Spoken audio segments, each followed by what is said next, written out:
Have you ever met someone and felt, in the very first moment, not like you were meeting them, but like you were remembering them?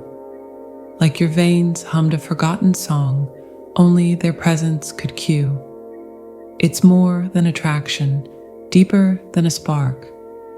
It's a shock of familiarity so profound it feels like a homecoming to a home you never knew you had. And then, of course, comes the delicious, terrifying unraveling.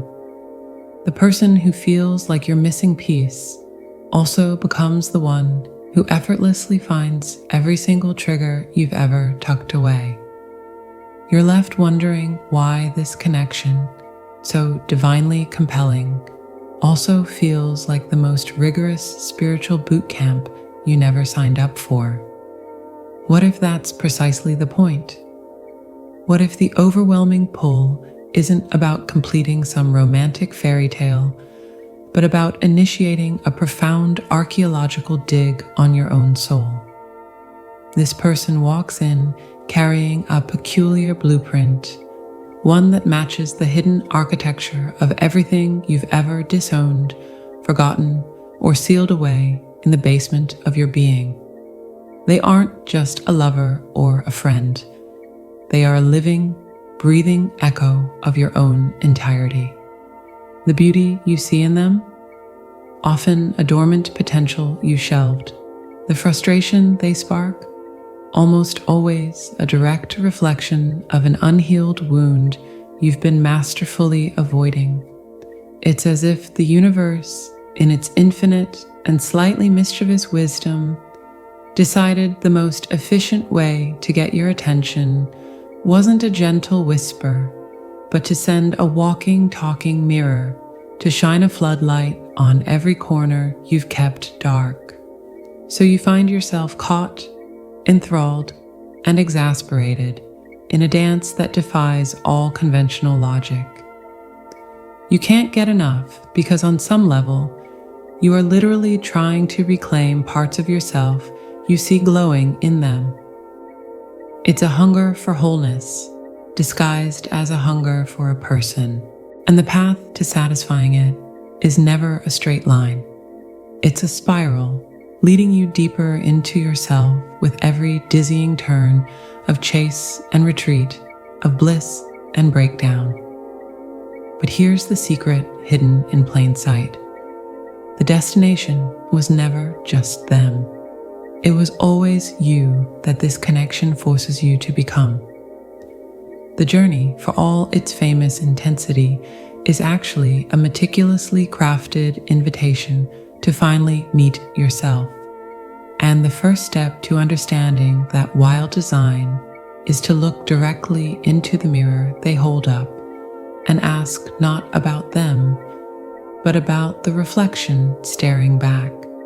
What you discover might just explain that strange, persistent feeling that this is about so much more than love. It's about an awakening, and the key has been within you all along, waiting for the right person to come along and help you remember where you left it. Let's talk about that key and the door it was always meant to open.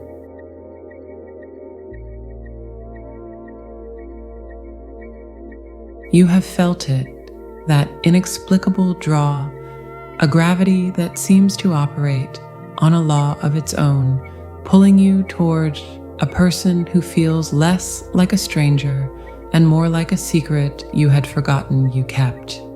And in those quiet moments, past the initial rush and sparkle, you might have stumbled into a more unsettling truth. The very things that mesmerize you about them, and the very things that unravel you, seem to wear a familiar face. It's as if you're looking into a pool of water and seeing not just your reflection, but all the ripples and shadows beneath the surface you usually avoid. This is where we step beyond the pleasant notion of a mirror and into the sacred, often terrifying, architecture of the echo.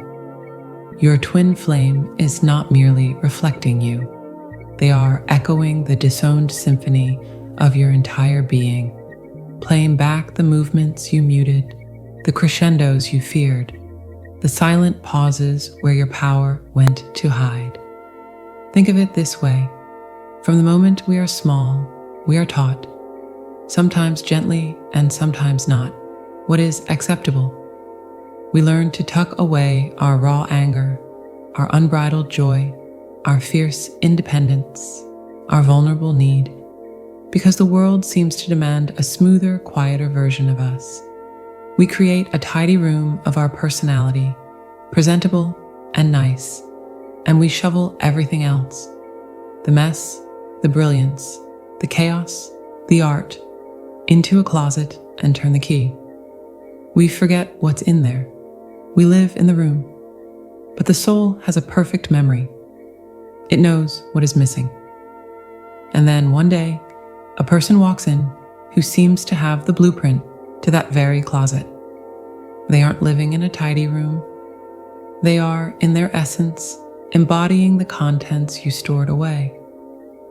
Maybe it's their unapologetic creativity that stuns you, the very thing you shelved when you chose a practical career. Or perhaps it's their temper that triggers you, mirroring the righteous anger you swallowed years ago to keep the peace. They are the living, breathing echo of your own soul's discarded notes. This is why the connection feels so faded, so damned compulsive. It isn't just chemistry, it's the homing signal of your own wholeness. Your psyche, in its infinite wisdom, recognizes in them the missing ingredients. It's like you've been trying to complete a puzzle with half the pieces tucked in your own pocket, forgotten, and they come along holding the picture on the box. The magnetic pull is your own spirit's desperate, beautiful reach for reintegration. Of course, it feels obsessive. You are, in a very real sense, trying to get back to yourself. The laughter you share feels like a homecoming because it is. The fights feel like civil war because they are. Every interaction is a negotiation between the you that you built and the you that you buried. So what is the universe trying to awaken in you through this mirror? It is trying to awaken the curator of your own soul. It is forcing you to open that closet, not to live in the chaos, but to sort through it with compassion, to bring the valuable pieces back into the light of your daily life. The pain of this connection is not a sign it's wrong. It's the pain of spiritual childbirth, the uncomfortable pressure of a larger self trying to be born. You are being asked to forgive the parts of you that you see in them, to reclaim the power you gave away when you disowned those traits. If their freedom highlights your cage, the work isn't to clip their wings, but to examine why you locked your own. If their detachment triggers your abandonment, the healing isn't to chain them to you, but to become the steadfast presence for yourself that you seek from them. It's a magnificent and terribly inconvenient setup, really. The universe, in its infinite humor, gives you the one person you cannot ignore to show you the parts of yourself you've mastered ignoring. It's like having a personal trainer for your soul who knows exactly which muscle you've never used and insists on working it to exhaustion. You want the bliss, the romance, the storybook ending, and the universe, like a wise elder, smiles and says, "First, let's deal with what's in the basement." The joy you feel in their presence is the joy of self-recognition. The agony you feel in their absence is the ache of that same self, feeling lost once more. This is the secret at the heart of the can't get enough feeling. You are not addicted to the person. You are addicted to the glimpse of your own entirety that they provide. They are the key that fits a lock you stopped checking on. And the unbearable pull, that is the sound of your own life, calling its missing pieces home. And just when you think you've understood the mirror, the universe turns the lens, introducing a dynamic so fraught with pain, it feels like a mistake, until you see it as the next level of the curriculum. But that's a conversation for when you're ready to see the sacred purpose behind the chase.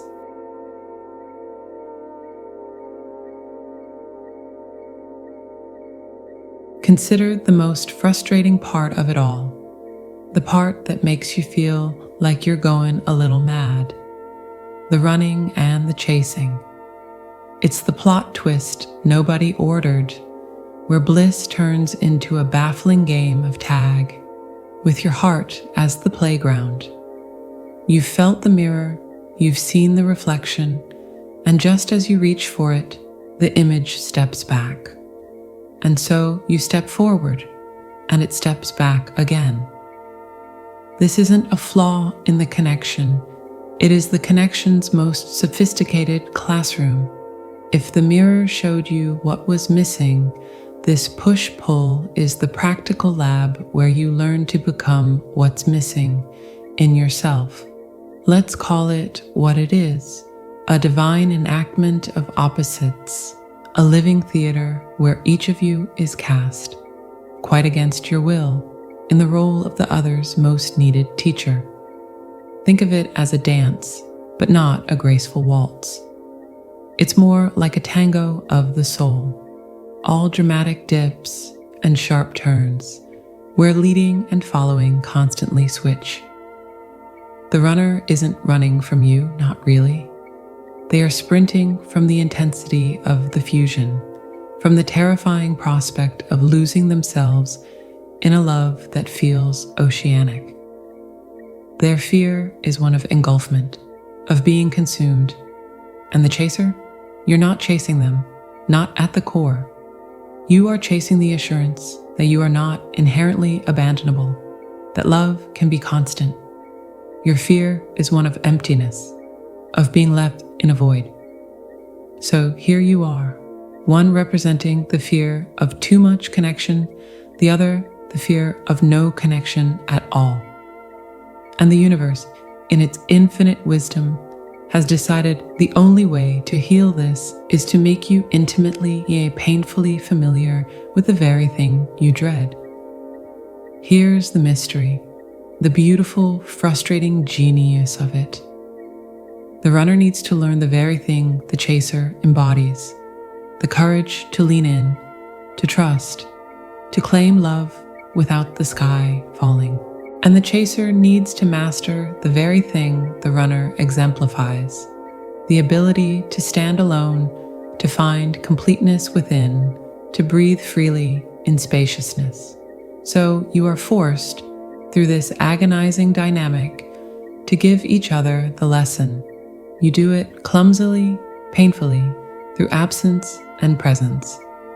The chaser, in their relentless pursuit, is a living demonstration of commitment, a show and tell for the runner on how to stay. The runner, in their retreat, is a walking seminar on boundaries and self-preservation, a masterclass for the chaser on how to self-sustain. You're literally teaching by opposite example. It's like the universe assigned you to tutor each other in a foreign language, and the only textbook is your own patterned behavior. And then the switch. Oh, the switch. Just when you think you have your role nailed down, the desperate chaser, the elusive runner, the script flips. The chaser, exhausted, finally lets go. That surrender isn't giving up. It's a graduation. You turn inward and start filling your own void. And the moment you do, the energy in the entire system tilts. The runner, who had defined themselves against the pressure of your pursuit, suddenly feels the ground shift. The resistance they leaned against is gone, and in that quiet, their own hidden fear, often a mirror of the chaser's original wound, bubbles up. Now they feel the absence. Now they reach. And you, the former chaser, now get to practice being the one who holds space, who doesn't clutch, who understands the sacredness of distance, because you've just learned to fill it with yourself. This is the sacred curriculum. It's not punishment, it's alchemy. The base metals of your fears, of being smothered, of being left, are being placed in the crucible of this relationship to be transformed into gold, into healthy interdependence, into the ability to be both intimate and autonomous. The pain is the heat required for the transformation. To ask this dynamic to stop prematurely is like asking a refiner to turn off the fire because the ore is uncomfortable. The discomfort is the point. It's forcing a shape change, a maturation. So when your heart aches and you wonder why you can't just be in peaceful harmony, see it as a sign you're both still in school, diligently attending the classes your soul signed up for. The goal is not to end the dance, but to learn the steps so thoroughly that you can both lead and follow with grace, until eventually you're moving from a place of wholeness, not lack. The running and chasing is the universe's boot camp for your soul, and the diploma you receive isn't codependence, but a profound, unshakable sovereignty that finally allows for a true merger. Because you're coming from a place of having, not needing. And you know what the quiet punchline is? Once you truly learn the lesson your role was meant to teach, the dynamic loses its charge. The chase ends not because you caught them or they caught you, but because you both caught on. You realize you were never chasing or running from each other, but from the unintegrated parts of yourselves that the other so perfectly mirrored. And in that realization, a new kind of movement becomes possible, one that looks less like a desperate tango and more like two rivers finally merging into a wider, deeper stream. But to understand how that stream flows, you have to look at the water you're both made of and the ancient bed you're carving together.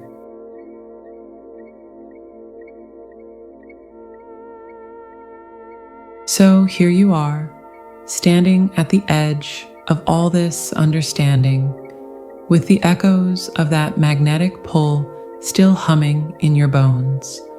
You've traced the outline of the mirror. You've felt the grueling rhythm of the chase, and you might be waiting for the final instruction, the secret handshake that grants you access to the promised land of peaceful union. But the conclusion to this story isn't found in a distant future where everything is perfectly settled. It's happening right now in the quiet aftermath of the storm within you. The real destination of this entire voyage was never a person. It was a perspective. It was the excavation and reconstruction of your own soul's landscape. Think of it as having spent your life in a familiar room, believing its walls defined the entire world.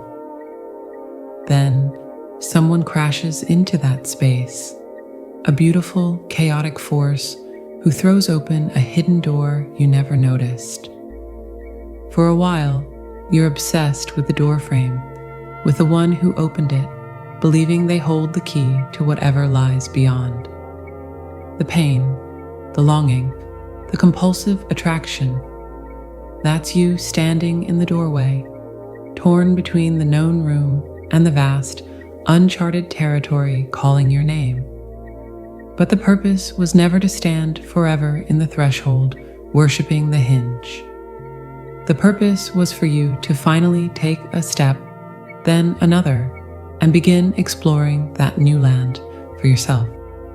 Your twin flame was the catalyst, the sudden, irresistible reason to look beyond your own walls.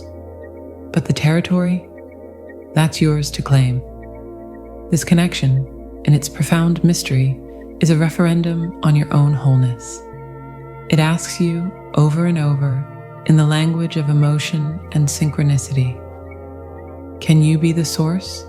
When they pull away, can you become your own anchor? When they reflect a flaw, can you be your own compassionate healer? The journey forces you to answer these questions, not with your mind, but with the lived experience of your spirit. It's spiritual boot camp, and the graduation certificate is a simple, unshakable knowing. You are not half of a whole seeking its counterpart. You are a complete universe, learning to recognize its own majesty. And sometimes it takes encountering another stunning universe to realize just how vast you truly are. So the ache you feel, that can't get enough sensation, is actually a form of homesickness. But home isn't a person out there. Home is the integrated, empowered, and wildly authentic version of you that you're in the process of building. Every trigger was a blueprint. Every moment of longing was a signpost pointing inward. They were the match that lit the fuse, but the explosion of light that follows, that's your own brilliance, finally having the courage to shine. Whether this person ends up walking beside you in a peaceful, earthly partnership becomes almost secondary, a beautiful potential footnote. The primary text, the main event, is the sovereignty you forge in the fires they helped stoke. You will realize, perhaps on a quiet morning, when the memory of them feels more like a soft lesson than a sharp wound, that the most sacred union was always the one happening within, the reconciliation of your own strength and vulnerability, your own logic and intuition, your own shadow and light. You become the harmonious relationship you were seeking. And from that place of grounded, generous wholeness, you can connect with anyone, including your twin flame, from a space of choice, not need. You move from a grammar of desperation to a poetry of invitation.